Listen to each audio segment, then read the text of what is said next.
Hi అండి. Welcome to Ramya's రుచులు. అందరూ ఎలా ఉన్నారండి?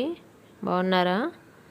ఈరోజు మీకు చాలా సింపుల్గా, చాలా టేస్టీగా, బ్యాచిలర్స్ కూడా ఈజీగా చేసుకునే విధంగా చేపల ఇగురు చూపిస్తానండి. సో దీనికోసం మీరు 1 కేజీన్నర చేపలు తెచ్చుకోండి.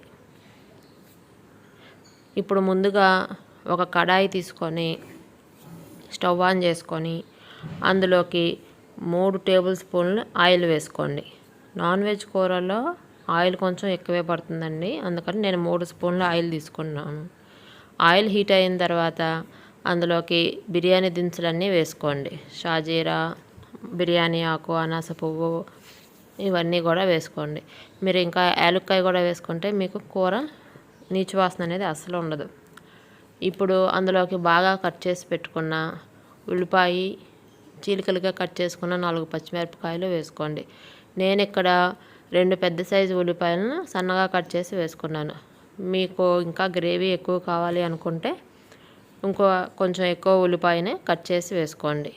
ఇప్పుడు ఇందులోకి రుచికి సరిపోను ఉప్పు, పసుపు వేసుకొని కలిసేలాగా బాగా కలుపుకోండి. ఉప్పు, పసుపు అనేది మీరు వేసుకున్న ఉల్లిపాయ ముక్కలు, అలానే మీరు తీసుకున్న చేప ముక్కలు కేజీన్నర దాన్ని బట్టి చూసుకొని వేసుకోండి. అప్పుడే మీకు టేస్ట్ అనేది బాగా వస్తుంది. ఉల్లిపాయ బాగా ఎక్కువ వేసి ఉప్పు కారాలు తక్కువ వేస్తే రుచి అనేది పోతుంది. ఉల్లిపాయలు బాగా ఫ్రై అయిన తర్వాత 2 టేబుల్ స్పూన్లు అల్లం వెల్లుల్లి పేస్ట్ వేసుకోండి. అల్లం వెల్లుల్లి పేస్ట్ కూడా పచ్చివాసన పోయేదాకా బాగా ఫ్రై చేసుకోండి ఉల్లిపాయతో పాటు. ఇలా బాగా ఫ్రై అయిన అల్లం వెల్లుల్లి పేస్ట్లో ఇప్పుడు మనం చేపల కూర కాబట్టి కారము, గరం మసాలా అనేది ముందే వేసేసుకుంటున్నాం. ఇందులోకి 2 స్పూన్లు కారము, 1 స్పూను గరం మసాలా మీకు రుచికి సరిపోను వేసుకోండి. మీరు కొంచెం స్పైసెస్ ఎక్కువ తినాలనుకుంటే కారం ఇంకొక స్పూన్ యాడ్ చేసుకోండి. ఇప్పుడు ఈ కారం, గరం మసాలా కూడా కలిసేలాగా బాగా కలుపుకోండి. ఈ కలిసిన దాంట్లో మీరు ముందే కడిగి పెట్టుకున్న చేప ముక్కలు ఉన్నాయి కదండి, వాటన్నిటినీ కూడా ఒకదాని పక్కన ఒకటి లైన్లో పెట్టేసుకోండి. ఒకదానిపైన ఒకటి ఎలా పడితే అలా పెట్టుకుంటే తర్వాత మీకు ఇబ్బంది అవుతుంది కదుపుకోవాలనుకుంటే. అందుకని నీట్గా గిన్నెలో ఒకదాని పక్కన ఒకటి పెట్టుకోండి. ఇప్పుడు ఒక 5 నిమిషాల తర్వాత ఈ ముక్కలన్నిటినీ కూడా అవతల పక్కకు తిప్పుకోండి. మీరు తర్వాత తిప్పాలంటే ఇక తిప్పలేరు. మొదటి 5 నిమిషాల్లో మాత్రమే చేపల కూరని మీరు అవతల పక్కకు తిప్పుకోగలుగుతారు. లేదంటే మీరు తర్వాత ట్రై చేస్తే ముక్క అనేది విరిగిపోతుంది. ముక్కలన్నీ కూడా జాగ్రత్తగా అవతల పక్కకు తిప్పుకోండి.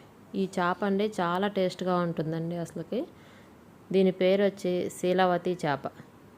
ముళ్ళు చాలా తక్కువ ఉంటాయి, చాలా టేస్ట్గా ఉంటుంది. మీరు కూడా ఈ చేపను ఎప్పుడైనా ట్రై చేయండి. ఇప్పుడు అన్నీ అవతల పక్క తిప్పుకున్నాక ఒక 2 గ్లాసులు వాటర్ పోసుకొని మూత పెట్టుకొని ఉడికించుకోండి. చూసారా అండి, వాటర్ అంతా కూడా తెరులుతున్నాయి. ఇప్పుడు గరిటె పెట్టకుండా గిన్నెను గుండ్రంగా తిప్పుకుంటా ఇక్కడ చూపిస్తున్న విధంగా కలుపుకోండి. బాగా సన్నగా కట్ చేసి పెట్టుకున్న కరివేపాకు, కొత్తిమీర వేసుకొని గిన్నెని గుండ్రంగా తిప్పుతూ కదుపుకోండి. గరిటె మాత్రం పెట్టకండి, ఓన్లీ ఇలా గుండ్రంగా తిప్పుకుంటూ మాత్రమే కదుపుకోవాలి.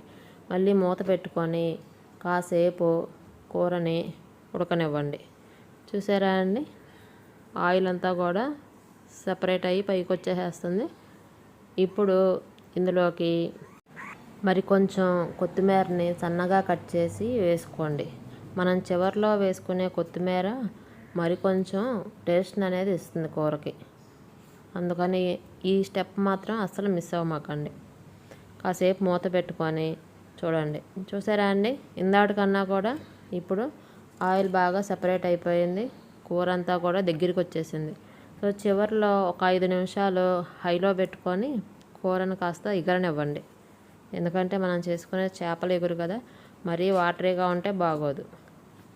సో అటు ఇటు కలుపుకుంటూ ఎగరనిస్తే కూర రెడీ అండి.